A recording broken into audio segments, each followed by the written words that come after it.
আসসালামু আলাইকুম। মীর তৌফিক হোসেন স্বাগত জানাচ্ছি এনটিভি দেশের খবরে। ক্রাউন 7 শিরোনাম দেখছিলেন, এবার বলছি পুরো খবর।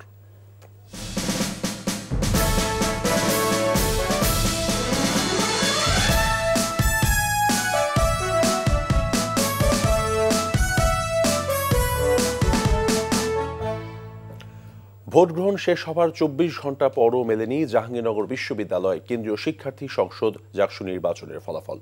এখন পর্যন্ত 18টি হলের ভোট গণনা শেষ হয়েছে, বাকি রয়েছে আরও 3টি হলের ভোট গণনা শেষে শুরু হবে কেন্দ্রীয় সংসদের ভোট গণনা। চূড়ান্ত ফলাফল রাতে ঘোষণা করা হতে পারে বলে ধারণা করা হচ্ছে।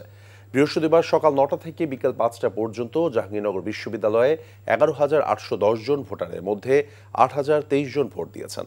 ডিজিটাল পদ্ধতিতে ভোট গণনার কথা থাকলেও ছাত্রদল সহ কয়েকটি প্যানেলের আপত্তিতে হাতে গণনা করা হচ্ছে। এ কারণেই ভোট গণনায় সময় লাগছে বলে জানিয়েছে জাকসু নির্বাচন কমিশন। এর আগে বৃহস্পতিবারই অনিয়মের অভিযোগে ভোট বর্জন করে পুনর্নির্বাচনের দাবি জানায় ছাত্রদল সহ 4টি প্যানেল এবং কয়েকজন স্বতন্ত্র প্রার্থী। এ নিয়ে রাতে ক্যাম্পাসে বিক্ষোভ করে তারা। আর ছাত্র শিবির সমর্থিত প্রার্থীরা বলছেন পরাজয় নিশ্চিত জেনেই ভোট বর্জন করেছেন তারা। এছাড়া অনিয়মের অভিযোগে নির্বাচনী দায়িত্ব থেকে সরে দাঁড়ান বিএনপিপন্থী 3 শিক্ষকও। এদিকে এক শিক্ষক মৃত্যুর ঘটনায় ক্ষুব্ধ প্রতিক্রিয়া জানিয়েছে ভোট গণনার দায়িত্বে থাকা শিক্ষকরা। ভোট গণনা থেকে সরেও দাঁড়িয়েছেন অনেকেই।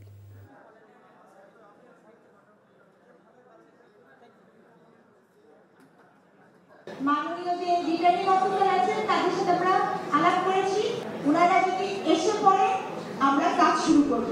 আবারও বলছি 3টা হবে, বাকি আমাদের যে কেন্দ্রীয় শিক্ষার্থী সংসদ আছে, আমাদের ইচ্ছা আছে 3টার মধ্যে আমরা কেন্দ্রীয় শিক্ষার্থী সংসদের ব্যালট বাক্স খুলে কাজ করা শুরু করব।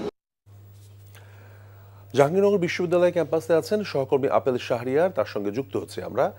আপেল, ফল গণনার সর্বশেষ কি তথ্য আছে আপনার কাছে, আর দেরি হওয়ার কারণ সম্পর্কে কিছু জানতে পেরেছেন কি?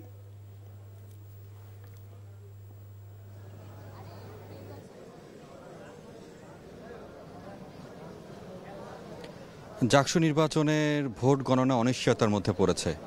একজন শিক্ষকের মৃত্যু এবং কয়েকজন রিটার্নিং কর্মকর্তা অসুস্থ হয়ে পড়েছেন। এখনও হল সংসদের যে গণনা সেটি এখনও হয়নি। এরপরে কেন্দ্রীয় শিক্ষার্থী সংসদের বিষয়টি নিয়ে তারা গণনার মধ্যে বসবেন। হল সংসদে লড়ছিলেন 15টি পদ ছিল, আর কেন্দ্রীয় শিক্ষার্থী সংসদে 25টি পদ। এভাবেই যদি চলতে থাকে তাহলে এর পরবর্তী যে বিষয়টি নিয়ে তারা যে গণনার মধ্যে যাবেন সেখানে অন্তত 2 দিন লাগবে বলে জানানো হয়েছে যারা এই কর্মযজ্ঞ অর্থাৎ এই নির্বাচন প্রক্রিয়ার মধ্যে যারা রয়েছেন যে শিক্ষকরা। কিছুক্ষণ আগে একজন শিক্ষক সংবাদ সম্মেলন করেছেন, হতাশা ব্যক্ত করেছেন যে কেন শিক্ষকদেরকে এবং কর্মচারীদেরকে এভাবে হাতে গুনে এতগুলো ব্যালট পেপার হাতে গুনে কেন সিদ্ধান্তটা নেওয়া হলো ভোট গণনার জন্য। কেননা যেখানে সিদ্ধান্ত ছিল মেশিনে ভোট গণনা হবে, এজন্য কিছুক্ষণের মধ্যেই আমি যেটি জানতে পেরেছি নির্বাচন কমিশন একটি বৈঠক ডেকেছেন। সেই বৈঠকে সিদ্ধান্ত হবে যে পরবর্তী যে কার্যক্রম অর্থাৎ পদক্ষেপগুলো কি হবে। যেহেতু একটি ভোট গ্রহণটি শান্তিপূর্ণভাবে হয়েছে, এখন এই যে গণনার ক্ষেত্রে যে জটিলতা যদি বলা যায়, এই জটিলতাটা কিভাবে নিরসন করা যায় সেটি নিয়েই তারা বসবেন। এবং একটি চাপও রয়েছে, অর্থাৎ আমি এখন সিনেট ভবনের সামনে রয়েছি, এখানে কয়েকজন প্রার্থী যারা অংশ নিয়েছেন ভোটে তারা এখানে উপস্থিত রয়েছেন। বেশ শিক্ষার্থীরাও এখানে অবস্থান করছেন, বিভিন্ন জায়গায় ঘুরছেন এবং সবার সাথে কয়েকজনের সঙ্গে কথা বলে আমি যেটি জানতে পারলাম যে আজকের মধ্যে যদি ফল গণনা না হয় তাহলে তারা পরবর্তী ব্যবস্থার দিকে তারা যেতে চাচ্ছেন, সেরকম হুঁশিয়ারিও দিয়েছেন বেশ কয়েকজন প্রার্থী। যেহেতু এখনও 8টি প্যানেলের মধ্যে 5টি প্যানেল ছাত্রদল সহ তারা এই ভোটটি বর্জন করেছেন, সেক্ষেত্রে তারাও পরিকল্পনা করছেন এই যাতে আবার নতুন করে যাতে ভোট হয় সেটি দাবি তারা তুলে রেখেছিলেন। এখন নতুন করে তাদের পরিকল্পনা তারা কি করছেন এবং যারা চাচ্ছেন যে যেহেতু একটি ভোটটা হয়ে গেছে এখন স্বাভাবিকভাবে যাতে ফল গণনা ভোট গণনা শেষ করে যাতে ফলাফলের দিকে যায় সেটির জন্য তারা তাকিয়ে আছেন। মোট কথা হচ্ছে যে এখন যে একটা অচলাবস্থা তৈরি হয়েছে জাকসু নির্বাচনকে কেন্দ্র করে, সেটা যাতে দ্রুত সময় একটি স্বাভাবিক প্রক্রিয়ার মাধ্যমে গণনাটি শেষ হয়ে ফলাফলের দিকে যায় সেই প্রত্যাশা করছেন সবাই। দর্শক, জাকসু নির্বাচনে ভোট গণনার খবর জানাতে জাহাঙ্গীরনগর বিশ্ববিদ্যালয়ের ক্যাম্পাস থেকে সরাসরি যুক্ত হচ্ছেন স্টাফ করেসপন্ডেন্ট মেজবাহ হাসান। তিনি আছেন বিশ্ববিদ্যালয়ের রেজিস্ট্রার ভবনের সিনেট হলে। মেজবাহ, জাকসু কেন্দ্রীয় সংসদের ভোট গণনা কখন শুরু হতে পারে, এ বিষয়ে কি তথ্য আছে আপনার কাছে?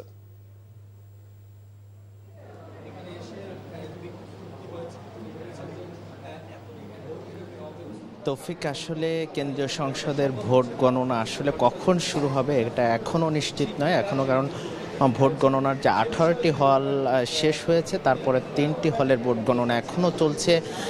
এর মধ্যে যেটি ঘটেছে, জুমার নামাজ এবং খাওয়ার বিরতিহীনভাবেই আসলে চলছিল, কিন্তু তাদের পক্ষ থেকে দাবি করে আনুষ্ঠানিকভাবে তারা কোনো তথ্য আমাদেরকে দেয়নি যে বিরতিহীন চলছে। যদি আমি একটু ভোট গণনার যে কক্ষ আছে সেখানে চিত্রটা যদি দেখানোর চেষ্টা করি, টেবিল ছাড়া কিন্তু প্রতিটা টেবিলেই কিন্তু শিক্ষকরা বসে আছেন এখন পর্যন্ত, কিন্তু তারা বলছেন যে বিরতিহীনভাবে ভোট গণনা চলছে, কিন্তু আসলে বাস্তবতার চিত্রটা কিন্তু একটু ভিন্ন।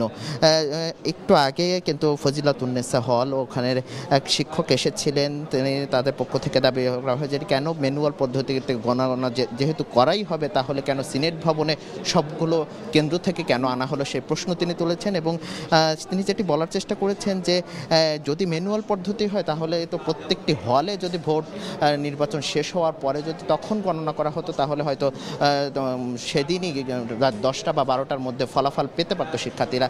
কিন্তু যেহেতু সিনেট ভবনে আনা হয়েছে মেশিনের সাহায্য নির্ণয় করার জন্য, কিন্তু এখন পর্যন্ত কেন মেশিনের সাহায্য নির্ণয় করা হচ্ছে না সে প্রশ্ন তারা তুলেছেন। একই সাথে যে একজন শিক্ষক মৃত্যুবরণ করেছেন, মৃত্যুর এই খবরের পর কেন এখনো পর্যন্ত এই একটা শোকাবহ পরিস্থিতির মধ্য দিয়ে এখন এই ম্যানুয়াল পদ্ধতিতে কেন চালু করা হচ্ছে, দ্রুত মেশিনের মাধ্যমে চালু করার দাবি জানিয়েছেন। এখন পর্যন্ত যদি সবশেষ অবস্থা বলার চেষ্টা করি, কেন্দ্রীয় যে সংসদের নির্বাচনের যে ফলাফল বা ভোট গণনার কাজ সেটি কখন শুরু হবে এখনও নিশ্চয়তা দেওয়া যাচ্ছে না। একই সাথে আরেকটু বলে রাখি, ঠিক এখানে কিন্তু শিক্ষকরা এসে খুব জেরে একটি সংখ্যক শিক্ষক বের হয়ে গেছেন, বাহিরেও কিন্তু প্রার্থীরা এবং সাধারণ শিক্ষার্থীরা জড়ো হয়েছেন এবং তারাও কিন্তু তাদের ক্ষোভের জায়গাগুলো বলছেন যে এখন পর্যন্ত কেন এটা প্রশাসনের যে তামাশা করছে, তারা সেই অভিযোগ তুলছেন এবং দ্রুত কিভাবে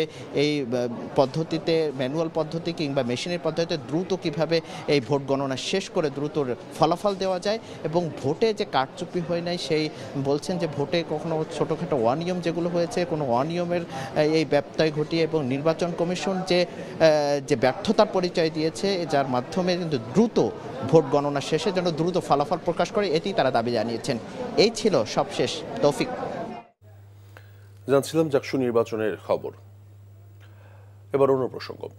আগামী বছরের ফেব্রুয়ারির প্রথমার্ধে জাতীয় নির্বাচন অনুষ্ঠিত হবে বলে জানিয়েছেন প্রধান উপদেষ্টার প্রেস সচিব শফিকুল আলম।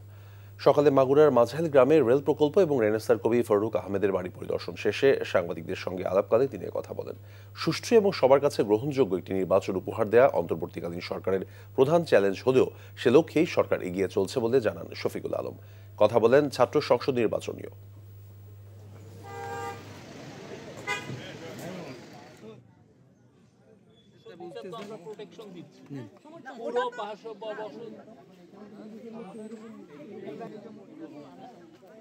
নির্বাচন ফেব্রুয়ারির প্রথমার্ধে হবে, এটা একদম আমাদের, এটা ইন্টারিম গভর্নমেন্টের এটা একটা কমিটমেন্ট, এটা হবেই।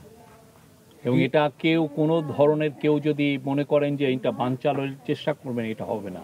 ডাকসুর ইলেকশনটা আমাদের জন্য খুবই ইম্পর্টেন্ট একটা ইলেকশন ছিল এবং এটার যদি আপনি দেখেন একটা শান্তি শৃঙ্খলা পুরোপুরি ছিল, কোনো একটা ঘটনা ঘটেনি। আমরা সেভাবে আশাবাদী যে আগামী যে আমাদের ফেব্রুয়ারির প্রথমার্ধে যে ইলেকশন আসছে সেই ইলেকশন ফ্রি, ফেয়ার, পিসফুল এবং ফেস্টিভ হবে, উৎসব মুখর হবে। দীর্ঘদিন পর ভোলার মেঘনা এবং তেঁতুলিয়া নদীতে জেলেদের জালে ধরা পড়ছে ইলিশ। তবে জলদস্যু এবং নৌপুলিশের বিরুদ্ধে নানান অভিযোগ তাদের। রক্ষকই অনেক ক্ষেত্রে ভক্ষক হয়ে যাচ্ছে, এমন অভিযোগ করেছেন জেলেরা। ভোলা থেকে আফজাল হোসেনের পাঠানো রিপোর্ট। দ্বীপ জেলা ভোলার চারপাশটাই মেঘনা ও তেঁতুলিয়া নদী বেষ্টিত। এবার ইলিশ মৌসুমের 4 মাস পর জেলেদের জালে ধরা পড়ছে রূপালী ইলিশ। জেলার সর্বদক্ষিণে চরফ্যাশন উপজেলার সামরাজ মাছঘাটটি দীর্ঘদিন ইলিশ শূন্য ছিল। সে ঘাট এখন প্রতিনিয়ত জেলেদের হাক ডাকে সরগরম থাকছে। জেলেদের নৌকা ঘাটে ভিড়ছে, আর জেলেরা রূপালী ইলিশ নৌকা থেকে নিয়ে ছুটছেন বিক্রির আশায়। প্রযুক্তি বাইরেছে, কক্সিডে করে 20-22 কেজি করে মাছ দেই। এই মাছটা কক্সিডের ভিতরে খুব ভালো থাকে। তবে রূপালী ইলিশ যখন জেলেদের জালে ধরা পড়ছে, ঠিক তখনই নদীতে ডাকাতের পাশাপাশি বাড়ছে নৌ পুলিশের হস্তক্ষেপ। জেলে ও আড়তদারদের অভিযোগ, মোটা অঙ্কের টাকা নিচ্ছে এসব নৌ পুলিশ সদস্যরা। জলদস্যু ডাকাতি করলে তো মোটামুটি কি 1 কন্টেনার তেল নেয় বা মাছ ফেলে মাছ ধোয়া লয়ে যায়। নৌ পুলিশে যেই মিলে অত্যাচার শুরু করছে জেলের উপরে, এই বছর জেলেরা এমনি ক্ষতিগ্রস্ত হয়ে জেলেরা ফানে মাছ। কোস্টগার্ডের টাকা খায়, নৌ পুলিশের টাকা খায়, ওই মৎস্যজীবীর টাকা খায়। কোন কোন থানা খায় আমি সব কই জানি।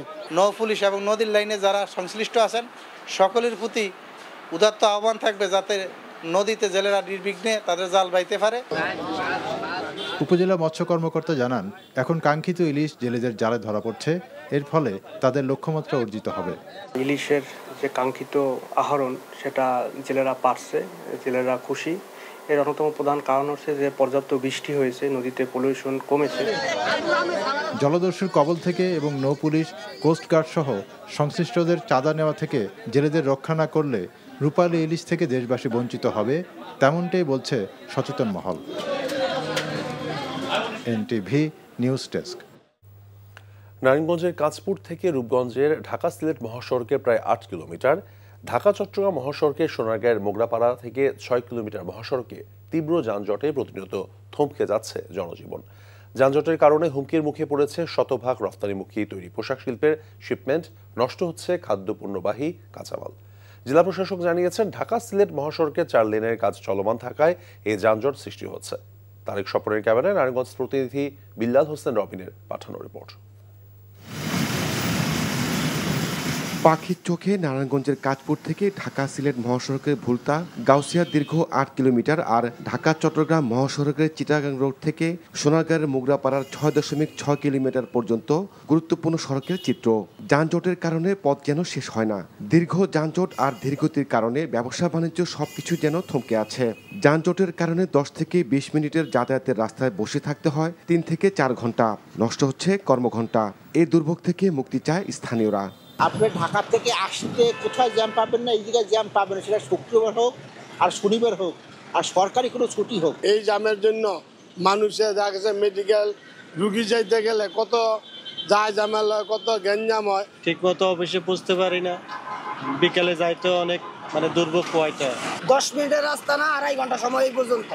তৈরি পোশাক শিল্প মালিকদের শীর্ষ সংগঠন বিজিএমইএ এবং Narayanganj chamber of commerce and industry জানায়, ঢাকা সিলেট ও ঢাকা চট্টগ্রামের এই গুরুত্বপূর্ণ সড়কের 2 পাশে রয়েছে শতভাগ রপ্তানিমুখী তৈরি পোশাক শিল্প।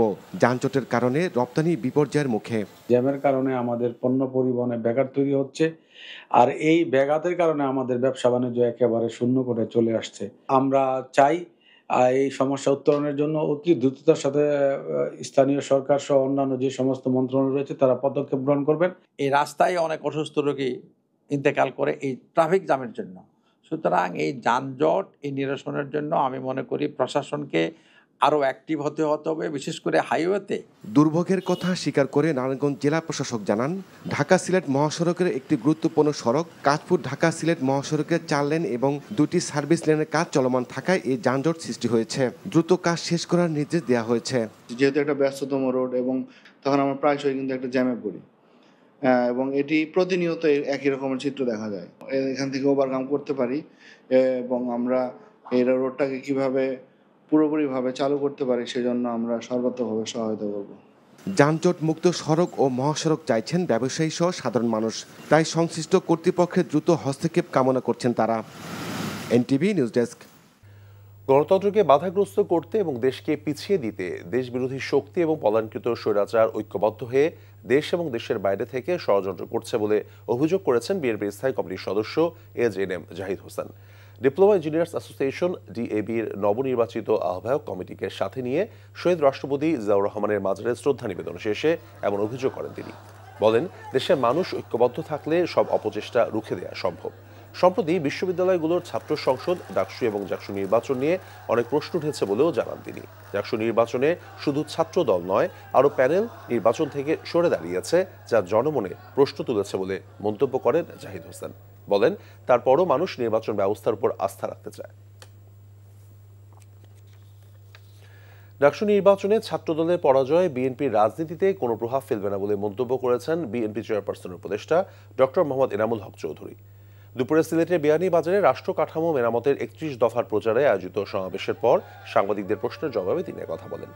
বিএনপি দখলবাজি রাজনীতি করে না মন্তব্য করে কেন্দ্রীয় বিএনপির নির্বাহী কমিটির স্বেচ্ছাসেবক বিষয়ক সম্পাদক মীর শরফত আলী সপু বলেছেন, বিকালে মুন্সিগঞ্জের শ্রীনগর উপজেলায় শারদীয় দুর্গাপুজো উপলক্ষে উপহার সামগ্রী বিতরণকালে তিনি কথা বলেন। বগুড়ার শেরপুর উপজেলায় আরাফাত রহমান কোকো স্মৃতি সংসদের উদ্যোগে অসহায় গরিব মানুষের মাঝে বিভিন্ন গাছের চারা এবং করতোয়া নদীতে মাছের পোনা অবমুক্তকরণ করা হয়েছে। নওগাঁ নিয়ামতপুরে বিএনপির 47তম প্রতিষ্ঠাবার্ষিকী উপলক্ষে র্যালি এবং আলোচনা সভা অনুষ্ঠিত হয়েছে। আওয়ামী লীগের দেশের বিরুদ্ধে এখনও ষড়যন্ত্র অব্যাহত রেখেছে বলে অভিযোগ করেছেন স্বেচ্ছাসেবক দলের সভাপতি এস.এম. জিলানী। দুপুরে নারায়ণগঞ্জের রূপগঞ্জে থানা, ওয়ার্ড এবং ইউনিয়ন পর্যায়ের নেতাদের সঙ্গে মত বিনিময়কালে তিনি এসব কথা বলেন।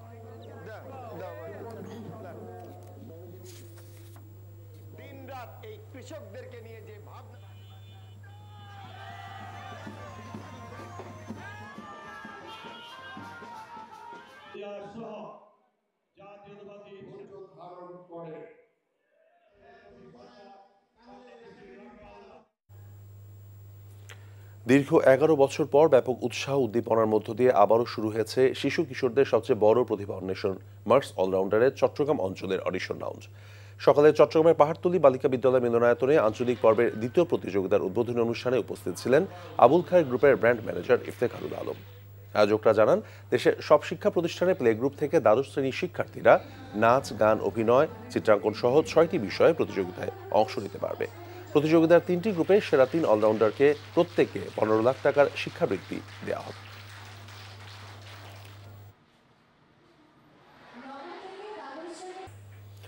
ঢাকাস্থ চাঁদপুর জেলা সাংবাদিক ফোরামের নবনির্বাচিত কমিটিকে সংবর্ধনা দেওয়া হয়েছে। বিকেলে চাঁদপুর শহরের জোড়াপুকুর এলাকায় ওয়াইডব্লিউসি স্কুল মিলনায়তনে চাঁদপুর উইমেন চেম্বার অফ কমার্সের আয়োজনে এই সংবর্ধনা প্রদান অনুষ্ঠান অনুষ্ঠিত হয়। ঢাকাস্থ চাঁদপুর জেলা সাংবাদিক ফোরামের সভাপতি রাশেদ শাহরিয়ার পলাশ, সাধারণ সম্পাদক শফিক শাহীন সহ কার্যনির্বাহী পরিষদের নেতৃবৃন্দকে ফুলের শুভেচ্ছা এবং সংবর্ধনা দেওয়া হয়। অনুষ্ঠানে চাঁদপুর উইমেন চেম্বার অফ কমার্সের সভাপতি মনিরা আক্তারের সভাপতিত্বে উপস্থিত ছিলেন যমুনা গ্রুপের পরিচালক শামসুল আলম।